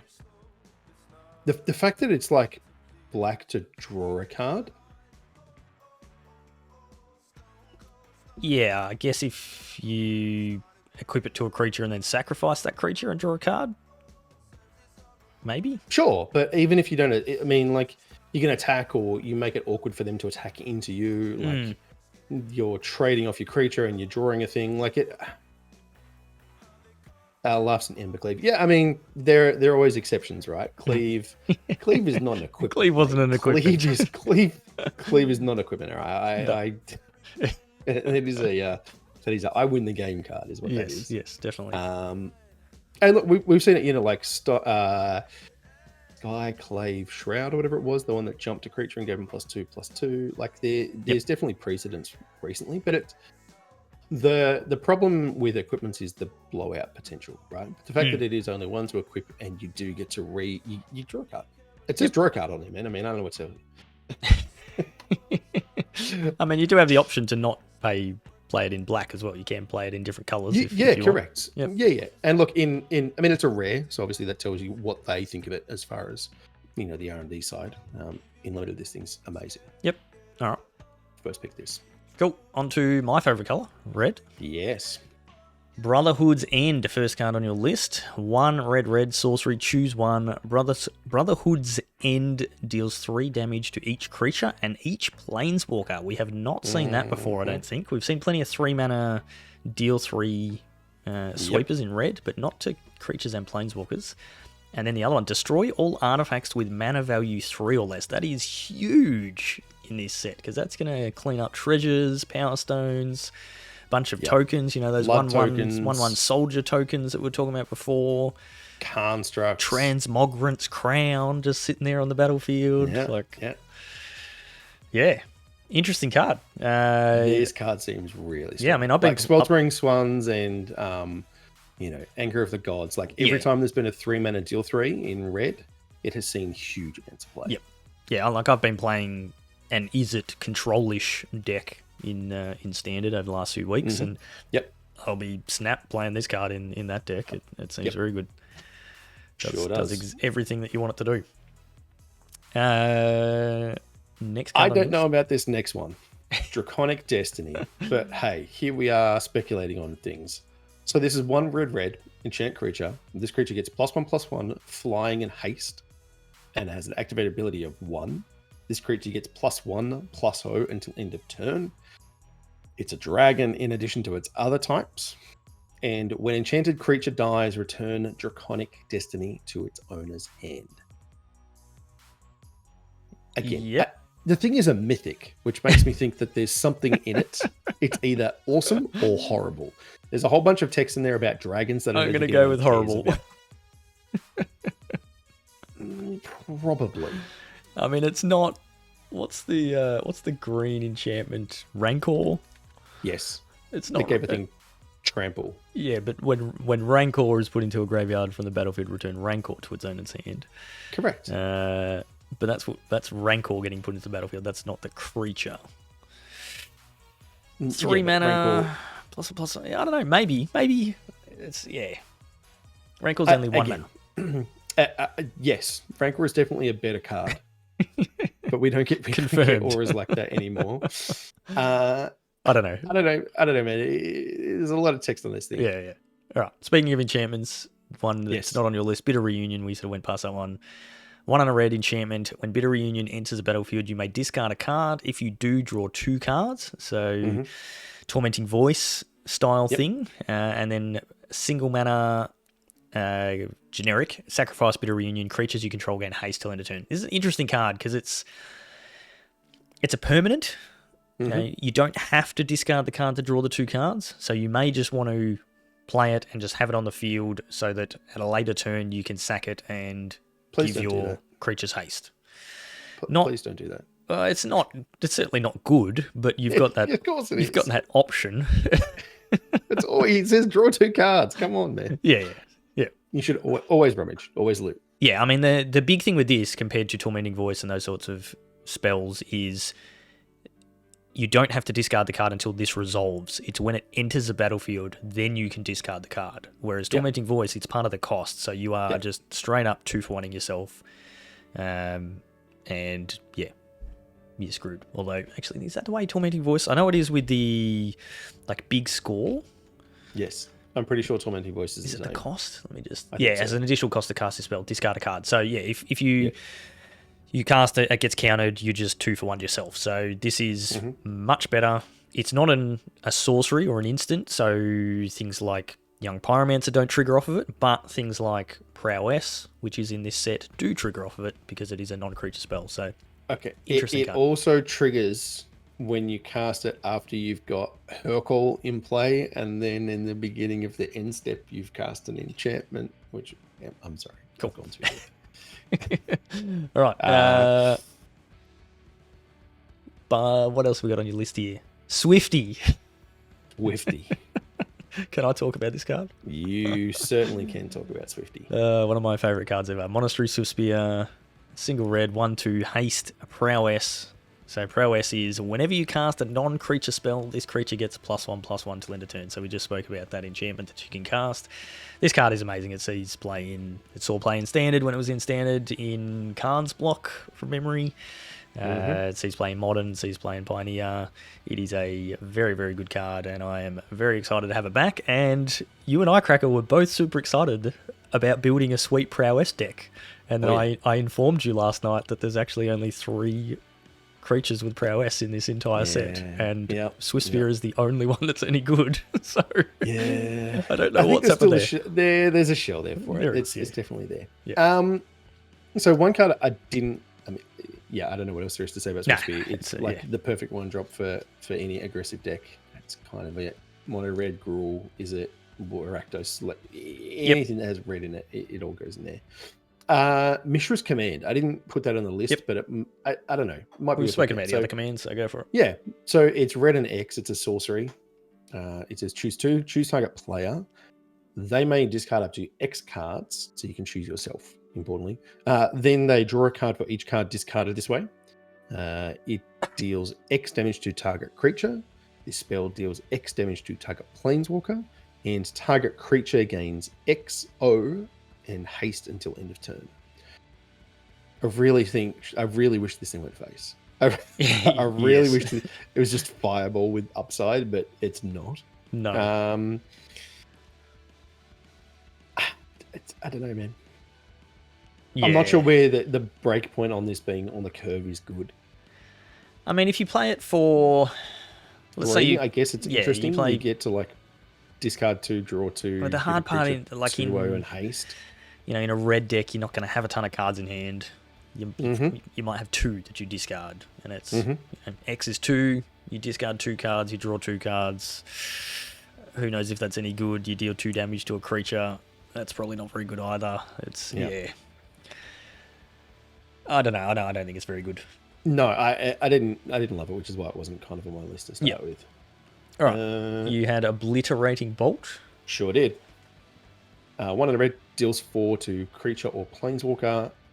If that creature or planeswalker die this turn, exile it instead. I mean, we have seen this effect in Lava Coil before, except this hits planeswalkers as well. So strong, really, really good. Yeah, yes, strict upgrade to Lava Coil, which was a very solid card. So exile effect again, awesome. Do a post combat, kill a giant thing. Yep. What was the next? Tyrant of Kerr. Tyrant of Kerr, yes. Tyrant of Kerr Ridges. Yep, that's the one. There's too many words I couldn't be bothered typing.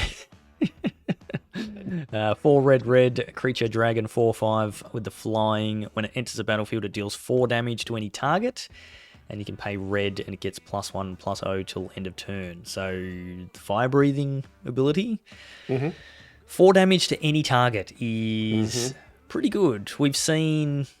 What have we seen in the past? Glorybringer, but that was an attack. You had to exert it when it attacked. Yep. Flametongue Kavu is the other one. Yep. That was only 4 mana, though. It was. Yep. And I'm pretty sure it was only creatures. Yeah. Because if there was nothing... Yeah, it is. And if there was nothing else in the battlefield, you cast it, it would kill itself. Yes, 4 damage to that creature. Yes, it's not a you may. Yeah, it's not a may. Look, it's 6, and it doesn't have haste. Yeah. Which, again, speculative. All of the 5 drops we've seen in Dragons have been 4/4s with haste. Making treasure tokens and all that sort of thing, gold spans and all those kinds of things. But I don't know. It's hard to discount these dragons. Whether there's like a mid-range deck that goes up to this size in red, I don't know. But worth pointing out for sure. Yep. Dragon Engine was your next one? Yes. So this is the... This is the Mishra card. Now, I'm pretty sure we talked about this at the time, actually. So maybe we don't need to get right into this one again. Yep. But seems really strong. Yep. Obviously in a Rakdos deck, because Mishra is red-black. Yeah, yep. And Skitterbeam Battalion. Oh, Scrapwork Mutt as well. Yep. So Scrapwork Mutt is 2 mana for a 2/1. When it enters the battlefield, you may discard. If you do, draw a card. And then it has Unearth for 1 and a red. Great. You cast one of these, discard one of these, draw a card, unearth it next turn, do it again. Just chain them together. It is only a 2/1 and it doesn't have haste. It does when you unearth it. That's not bad. Actually, the fact that you can just pull this out of your graveyard as a 2/1 haste that draws you a card in red, that's actually not bad. Yeah, that was kind of my thinking too. Like, it's a common, it's nothing earth-shattering, but like 2 mana 2/1s in a beatdown deck sometimes just get it done. And the Skitterbeam Battalion is a 9 mana 4/4. That's all it says. Solid. It's not what it says. It has Trample and Haste. It says, when Skitterbeam Battalion enters the battlefield, if you cast it, create 2 tokens that are copies of it. It also has Prototype of 3 red, so 5 total mana for 2/2. So if you cast it on 5, you get 3 hasty 2/2s. If you cast it on 9, you get 3 hasty 4/4s with Trample. So don't like your chances of casting it on 9. Neither do I. But it is an artifact. If you've got a Power Stones cranking, then perhaps you can get there. It does say if you cast it. Yeah, so you can't reanimate it. You can't reanimate it, which is a little disappointing. Again, I don't know. Yep. Maybe. It's a lot of bodies. It seems like a limited bomb when you crack one of these. Well, it's a mythic, so it'd want to be. Yep. We're into green. We are. We're getting there. Awaken the Woods is the first one on your list. I just realised there's a card called Audacity, which that is a program that we use very regularly. Awaken the Woods, X green. Create X 1/1 green forest dryad land creature tokens. So what's the Arbor? Dryad Arbor is the land? Yep. You got it. Okay, so yeah, make a bunch of forests that do tap for mana, but they are affected by summoning sickness, so you can't tap them for mana the turn that they come in. Yes. As MC's pointed out, landfall, that does trigger a bunch of landfall stuff. I don't think we got any landfall currently in standard. There might be something with the Titanias. I don't remember. There's a lot of cards. There's nothing keyworded landfall at the moment, but they've just keyworded that. But yeah, that's an interesting card. Blanchwood Armor. I've played that card before. That was my next one, purely to pair with the previous card. Yes. It gets +1/+1 for each forest you control. Yep. It's classic casual card. Oh yeah. Make you. Hey Gleno, how are you? Gleno. Make your dude big. Yep. I hope it has trample already. All right. Reprint Fauna Shaman. What are we doing with this, Cracker? 1 and a green for a 2/2 Elf Shaman. Green tap. Discard a creature card. Search your library for a creature card. Reveal it. Put it into your hand. Then shuffle. I've never played with Fauna Shaman before, but I know it is a very powerful card. What are we doing with it? I don't know. It feels... It has like legacy pedigree in terms of the power. It lets you tutor creatures every turn, and I mean, we've just looked at a bunch of stuff with Unearth and things. So I was talking about potentially being a Jund Unearth deck. Yep. So this paired with one of the Mishras, which we have on the list for later, gives everything Unearth for like 1 black red. So I don't know. I don't know if this is good. I don't know if this sees play in standard. It's a really interesting reprint. It's a really powerful card. Everyone in Commander that plays green will be very happy that they're more able to get this. Yep. Again, tutors are too strong to ignore. Yeah, definitely. Just below that, Giant Growth. Man, I haven't seen that in ages. Played that a ton in standard. That's gonna be fun. Good combat trick to remember for limited. It sure is. Next one on your list, Gwenna, Eyes of Gaia? Mm-hmm. Yep, sure, that's how you say it. 2 and a green, 2/3 legendary creature, elf, druid, scout, tap, add 2 mana in any combination of colors. Spend this mana only to cast creature spells or activate abilities of a creature or creature card. I guess that means you can use it to unearth creatures because you're playing an activated ability of a creature card. Yep. Whenever you cast a creature spell with power 5 or greater, put a +1/+1 counter on Gwenna and untap it. Okay, so tap this, ramp massively, play a 5-drop, untap, tap it again, cast more creatures, chain together, make this thing big. Seems combo potential, right? Seems good. Seems great. Yeah. And again, like this is like Jund, reanimating stuff. Like, let's go. Yeah. Very good. Reprint that's not on your list. Obstinate Baloth. Thanks, Liliana. Yep. 2 green, 4/4. When it enters the battlefield, you gain 4 life. If a spell or ability an opponent controls causes you to discard it, put it into the battlefield instead of putting it into your graveyard. Okay. Yep. I know exactly why that card's there. Yep. To make people who play Liliana scoop on site. Yes.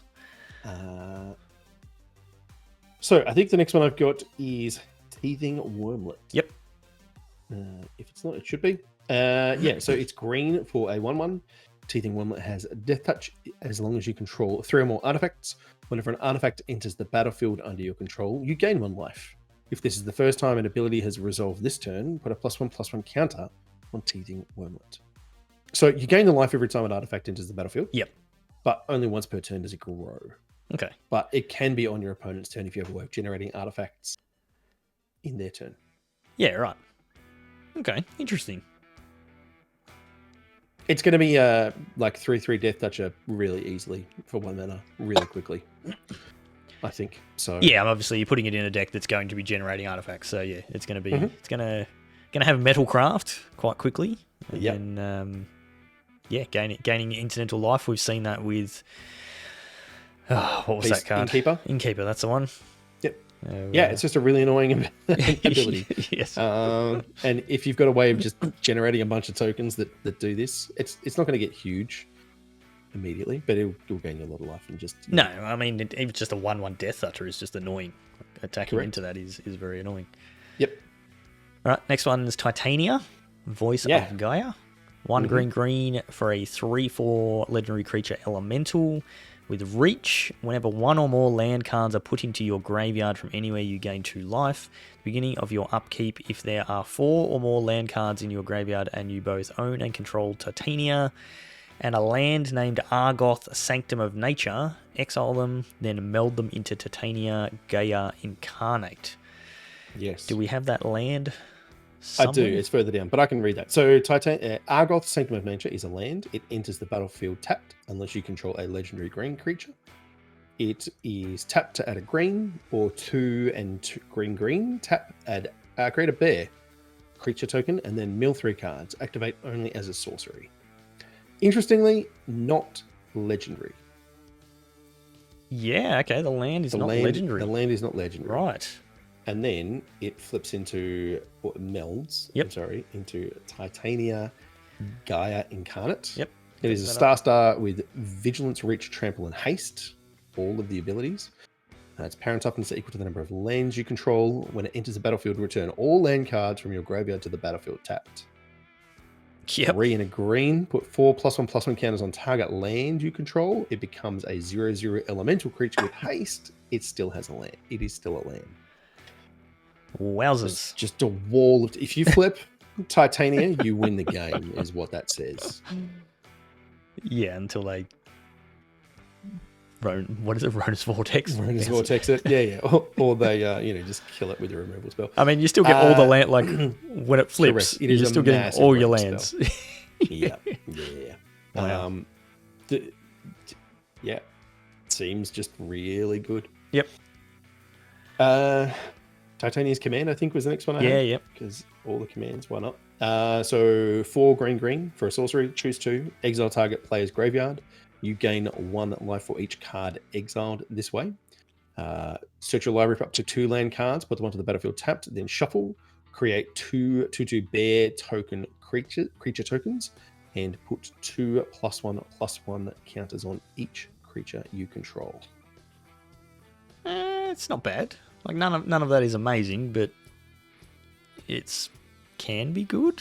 I mean, if 6 mana, it's 2 land cards, so it's not basic lands or anything like that. So you can go and get you go fetch it Argoth and that sort of thing. Yep. Yeah. Okay. Interesting. Again, command can be powerful. We'll have to sort 6 of wait. 6 is a lot. It is. Yeah. You do have the ability to ramp a bit here. So. Yep. All right, and then we had a couple of green artifacts. So you've got Rootwire Amalgam, 5 mana, 5/5, 3 and 2 greens. Sack Rootwire Amalgam, create an XX colorless golem artifact creature token where X is 3 times its power. It gains haste until end of turn, activate only as a sorcery, and then it's got the prototype for 1 and a green for 2/3. Okay, so 5 mana, 5/5 that you can 2 mana, sack. 2/3. Yeah, and make a 15. But only at sorcery speed. That is a big downer. It is, but it has haste. Yes. So... But you can't respond to a removal spell or something like that. No, you can't. Yeah. But yeah, the 2 mana 2/3 that you can pay 5 mana and turn it into a... 6 power. Yeah, 6/6. Not bad. Yep. Interesting. Yeah. Yep. All right. We'll have to see. Yeah. And then Simeon Simulacrum. Say that 10 times.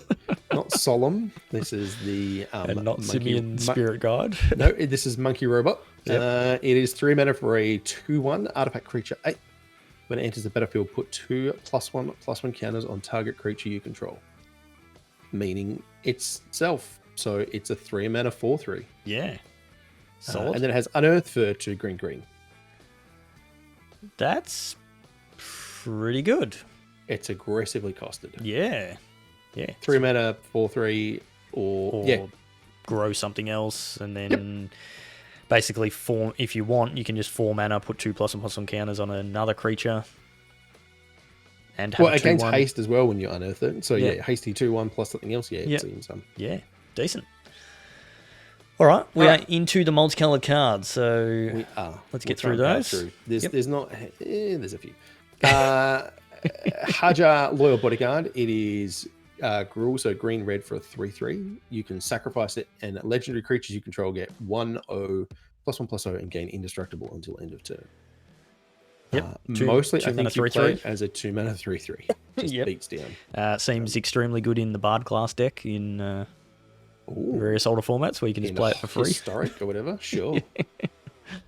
The next one is directly underneath that is Legion to Ashes. So it is 1 black/white for a sorcery. Exile target non-land permanent and opponent controls, and all tokens that player controls with the same name as that permanent. Solid. So, yeah, it's one-sided Bile Blight sort of thing. So you can hit soldier tokens, you can hit all their power stones. You can hit an Obnixilis and take out the token as well. Exactly. Yep. All of those things. Interesting. I'm tipping that art would look amazing in foil. The purpley colours always look really cool. Really would. Yep. Yeah. And the white streaks. Yep. Very nice. We've got the rare version of Mishra, so 3 red/black for 4/4. Permanents you control have ward, sacrifice a permanent. Wow. Mm-hmm. Yep. And each artifact card in your graveyard has unearth 1 black/red. So I think you were mentioning that before. Correct. This is the one I think, like, the ward. It's 5. It costs a lot, but I think Brothers War on Planet of the Apes could be. I think that there might be, like I said, a Jund unearth deck. Yeah. Like you self-mill a bunch with Titania and those other things we've seen. And then you get Soul to of rebuy Wind all your Grace lands. to discard stuff. Exactly. Yep. And then you get to rebuy all the lands, ramp, and then cheat out some giant things. So there are 10 mana. In fact, we'll get to it later, but there's like the leveler and stuff like that. I think there's some nonsense you can get up to. And like if you want to go into Commander and older formats, bringing back Eldrazi Titans with unearthed, it's pretty disgusting. Sure. Why not? We got a Planeswalker. Yep. in Saheeli Filigree Master. So she is 2 blue-red for a 3 loyalty planeswalker. +1, scry 1. You may tap an untapped artifact you control. If you do, draw a card. -2, create 2 1/1 colorless Thopter artifact creature token for flying. Mate, word salad there. They gain haste until end of turn. Make 2 Thopters with haste. And then -4, you get an emblem. Artifact creatures you control get +1/+1, and artifact spells you cast cost 1 generic less to cast. This card seems really good. Sure does. Yep. It come down, plus it, scry 1. You're gonna have an artifact, so you're gonna have something you can tap to draw a card. So scry 1, draw a card, and then you can untap it and ultimate straight away. Yep. Artifact creatures you control get +1/+1, and the spells cost 1 less. So. Yep.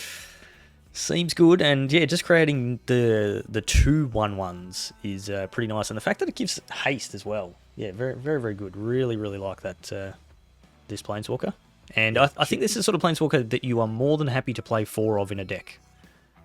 Like, you've got no issue. Like, if you go play Saheeli, you've got multiple Saheelis in your hand. You play Saheeli, you minus it, you make 2 1/1s, maybe attack with 1, attack with both, whatever you want to do. Next turn, you play the second one, or you plus this one, play the second one, plus that one as well. Like, yeah, you're not...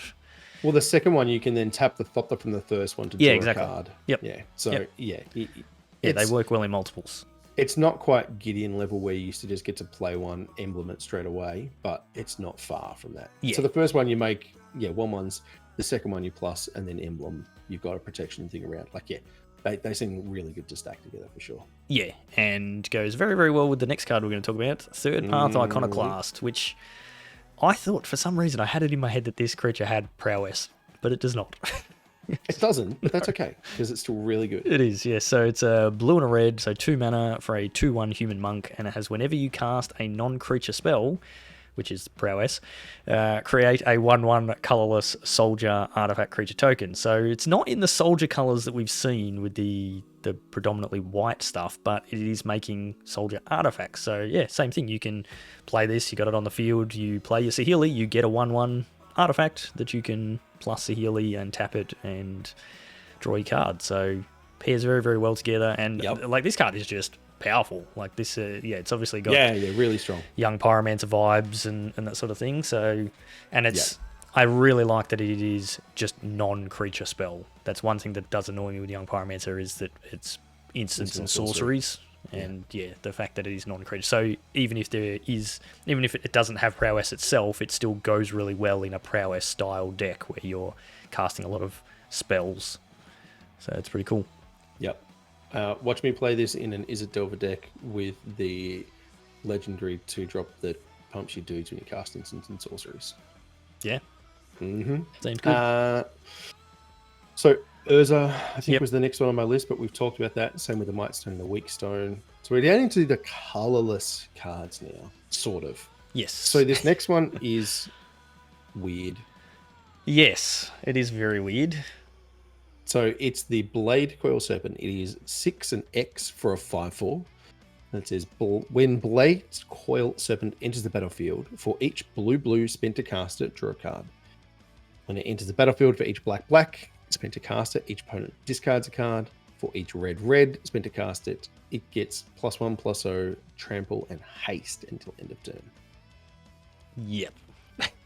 So you can play it just for 6 if you want, and you can pay blue, black, red, and get all of those abilities once. If you're playing it in a mono red deck, you can just pay 6 red mana, and it comes in as a 8/4 trample haste. You've got a bunch of options, and then it has the X tacked onto it as well. So if you just happen to have 10 mana floating around, or you've got a bunch of power stones sitting there, because it is an artifact, you can use that for some of the mana, and then use coloured mana to do the other things. It's the first time I read this card, I was like, that just seems a bit too gimmicky. But the more you look at it, it's like, oh man, that could be really powerful. Yeah, and I guess with that, we should probably talk about the Clay Champion, which is next to it as well, which I didn't have on the list. Yep. But same thing. So it's a 4/4 for a 2/2, but it enters with 3 1/1 counters for each green spent to cast it. When it enters the battlefield, choose up to 2 other target creatures you control. For each white spent on it, put a +1/+1 counter on each of them. So it either gets massive with green or goes wide and grows the whole team. Yeah, which makes sense for the colours. The white. Yeah, it does, for sure. So it's a 4 mana 2/2 5/5. No. It completely depends on. Depends. So if you're playing mono green into it, it's a 4 mana 8/8. What? No, it's got no other keywords or anything like that. It's just but that's still a big just creature. Massive keyword big. Yeah. Can matter. Yes, definitely. No good for reanimation. It is a cast spell. Yep. Trigger. So I think the next one I had was the Cityscape Leveler. Yes. So let's talk about some unearthed nonsense here, Shorty. It is an 8 mana 8/8 with trample. Whenever you cast this spell, and whenever it attacks, destroy up to 1 target non-land permanent. Its controller then creates a tapped Power Stone token, and it has unearth of 8. Yeah. So if you can reanimate this for less than 8. Well, for 1 black red. Yeah. if you can unearth it for 1 black red, or a few other things we've spoken about tonight that do bring back either artifacts or creatures and things like that. That's pretty solid. I do like that they made it 8 mana and not 7 for Tron, because that would have been quite. Yeah. I would have been quite happy as a green Tron player in Modern to be able to play this as another 7 drop. Look, I appreciate that they've kept it on point. It's an 8 mana 8/8 with Unearth 8. Right, yes. Perfect round numbers. Just what we need. I don't. There's some nonsense there. This is not a fair card. Yeah. Don't cast it. Cast it for 8. I don't care. I'm not gonna. I'm not your dad. And if my kids are watching the stream, why aren't you asleep? Yes. All right, next one. Liberator. Is this Battle Thopter with some weird art. It has got weird art, man. It's got too many words again. So it's a 3 mana 1/2 with flash and flying. You may cast colorless spells and artifact spells as though they had flash. Whenever you cast a spell, if the amount of mana spent to cast that spell is greater than the power of the Battle Thopter, put a +1/+1 counter on it. I like that they've run out of room and they've got cast that spell is greater than Liberator Urza Battle Thopter's power. Put a +1/+1 counter on Liberator. Urza's Battle Thopter. So things that give your other things flash are really good. Yes. And all your artifacts and colorless spells now having flash is really good.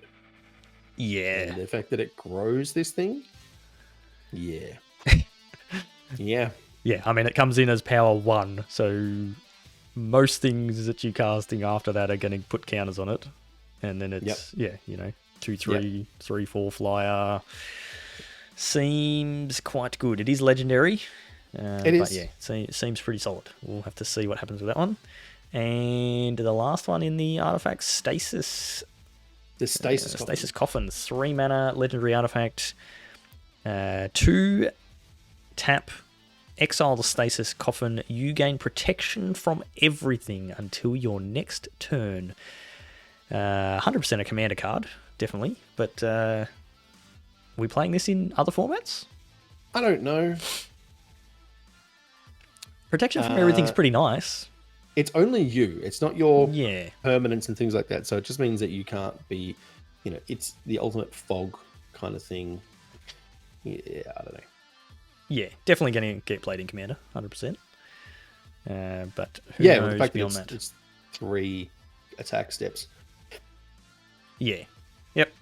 All right, and then the last things we had was the remainder of the Paintlands. Yep, so Battlefield Forge, Brushland, Underground River, Lanimar Wastes, that are the 4 missing Paintlands. There's also Blast Zone. He's back in the Format Cracker, which is a pretty solid card.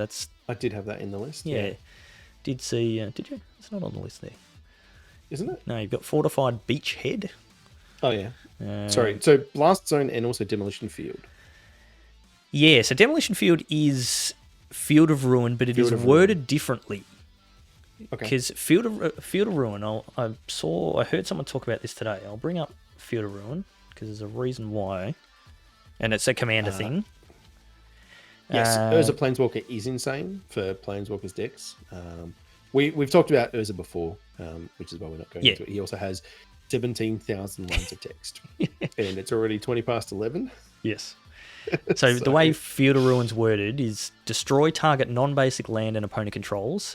Yes. Each player searches their library for a basic land card, puts it onto the battlefield, then shuffles. So in Commander, it's like blow up one player's land, and then everyone searches for a basic land. So this is now worded that land's controller may search their library for a basic land, and you may search your library for a basic land. So that's why we've got that.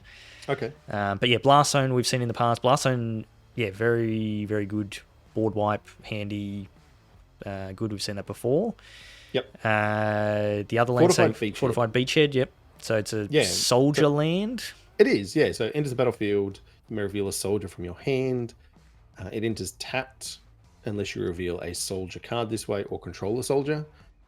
It's a blue-white land, and it says 5 tap. Soldiers get +1/+1 until end of turn. Yeah. So I guess that means they're expecting soldiers to be blue-white then? They sure are. But we did see the like similar cycle of this back in Lorwyn days. We had the Murmuring Bosque, which was a forest. Oh, yeah. Okay. But when it enters the battlefield, you could reveal a tree folk card, and if you didn't, it came into the battlefield tapped. The big issue with those ones back then was you had to reveal it from your hand, whereas Fortified Beachhead is counting either a soldier in your hand or a soldier on the battlefield. Yeah. As well, so it is definitely an upgrade. But the Murmuring Bosque was a 3-color land, whereas this is only 2. Yeah, okay. Yep. I couldn't remember if it was only 2 or 3. There's Mishra's Foundry, which doesn't seem very good. I mean, it's a creature land. It's the only one we've got in standard. It is the only one we have at the moment. Yeah. It is a nerfed Mishra's Factory. Yep.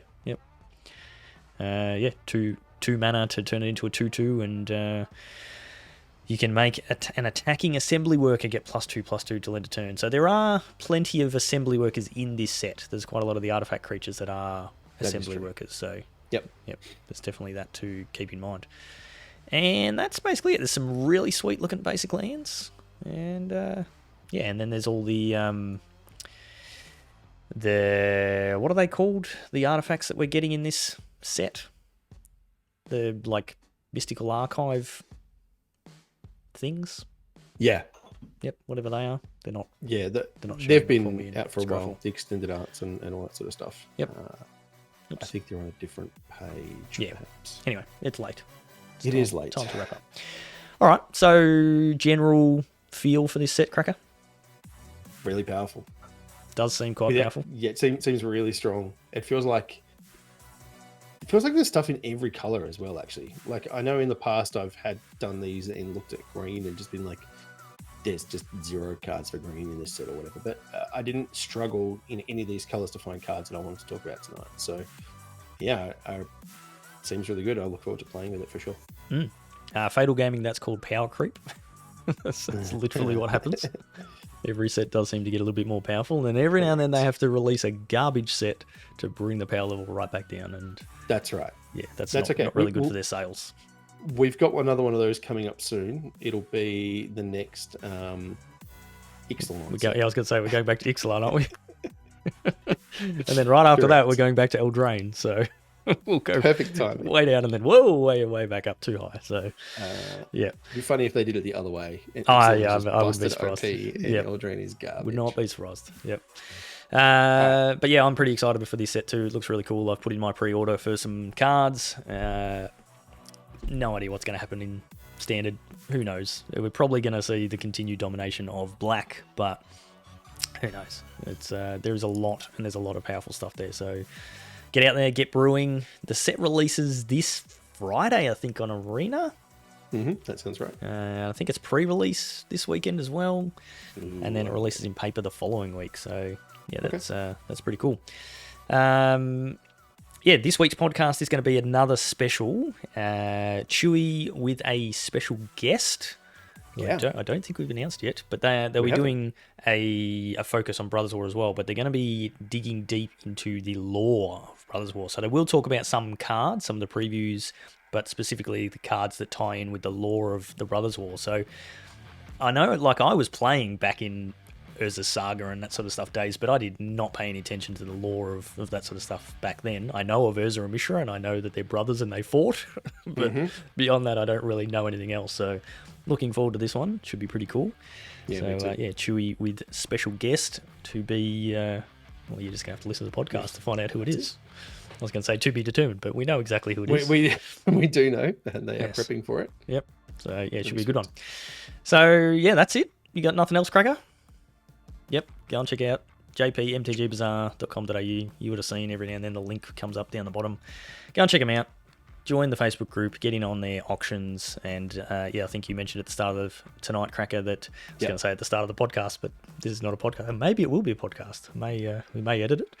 Okay. There'll be all the listings for the Brothers War stuff. Pat always does his claim lots where you can, he'll put up a list of cards and prices, and you can say, yep, I want 5 of this card, 10 of this card, 20 of this card, however many you want, or just play sets or one-offs or whatever, and just buy them basically right off the bat as soon as the set releases, which we may need to do for Sydney that's coming up. definitely. We'll have to see. Also, Pat usually does some crazy box giveaways and stuff like that towards the start of the set. So if you aren't following that page, you are 100% doing yourself a disservice, even if you just don't buy cards.